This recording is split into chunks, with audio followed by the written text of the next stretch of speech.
you're going to pop up just 2 weeks before the pay-per-view. You return on July 11th, 2007. That's a draft episode of Monday Night Raw in Wilkes-Barre, Pennsylvania. And everyone remembers this episode for when Vince McMahon blew himself up in a limousine, and what I believe was also Vince McMahon Appreciation Night. What do you remember of this night?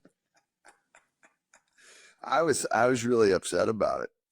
I was upset about it. I know once you talk about the match, we'll jump forward to that next day, which was one of the most tragic days in wrestling history. But before those events, and we're talking about the Benoit events, began to unfold, I had about a 45-minute talk / shouting match with Mr. McMahon because I hated that angle. Because at the time I was doing quite a bit with injured service members, and I was always working with kids who were facing challenges, and including imminent deaths. And I remember him. It was crazy because going back to the episode where I did kiss Vince's butt, right, following the I Quit match with Rick. We're live. We're backstage, but it's a live interview, so we can't cut. And I called him Vince, and he said, "What did you call me?" And I thought, this is a trick question. I said, "Vince?" And he looked at me. I didn't realize that you were supposed to refer to him as Mr. McMahon when he's on camera. So when I have the conversation with Vince after the day after Vengeance, which we'll get to talking about, and I know we're kind of all over the place asking people to bear with us. I'll tell you, he gave me 45 minutes at a time, and a lot of it was yelling. I remember saying, who does think you're dead? A child who's, who is, I don't know, the child facing challenges and the prospect of death. You know who else thinks you're dead? A U.S. service member who lost both her legs. These are people coming up to me asking about you. And he goes, Mick, Vince McMahon didn't die. Mr. McMahon died. Oh. And I went, do you think our fans know the difference? He goes, of course they do. And I'm thinking back to where I called him Vince, and clearly I did not know the difference. Like, right. I wasn't aware there was a Vince McMahon and Mr. McMahon. And this is when I saw the Full Gospel Tabernacle come in, because they were supposed to be celebrating his death. Like, you were going to have a certain death service, memorial service. There, was it San Antonio or was it, we had the pay-per-view in Houston.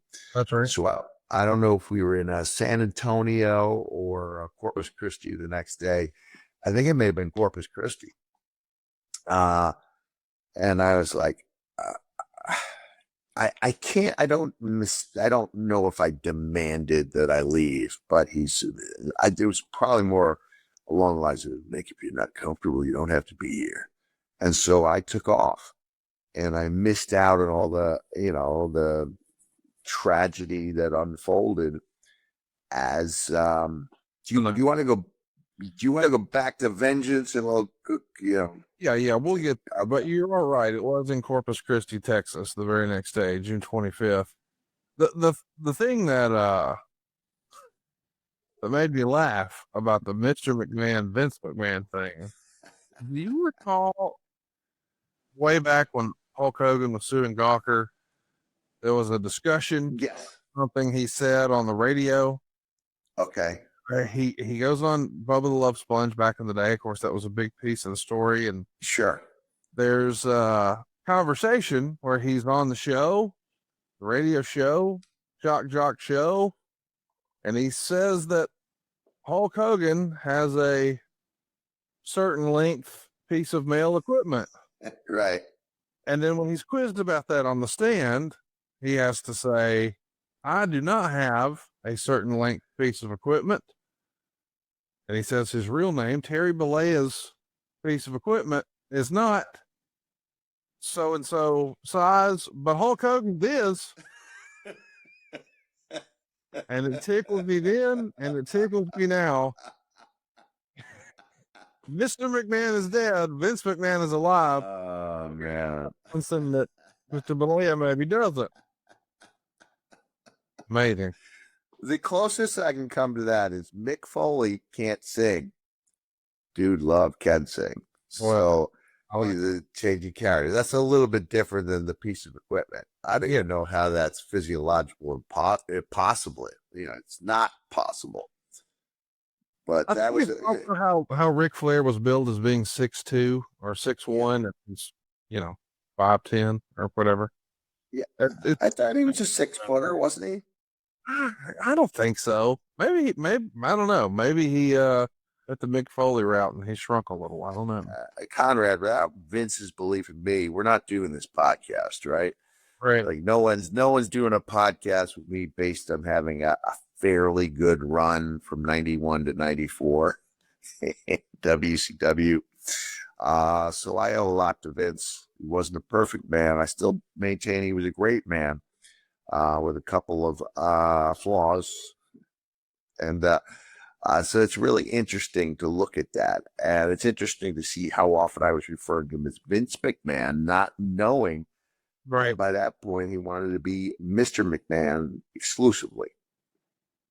So when the show goes off the air, Vince McMahon has been blown up, and as we said, it creates a reaction unlike any before. There's a famous story that Donald Trump even called the office about it, and the next week in Richmond, Virginia, this is where the Umaga squash happens. You open the show and do an insincere promo saying, boy, in hindsight, with Vince being dead and all, my comments last week kind of came off kind of bad. And then here comes Randy Orton. What do you remember about this?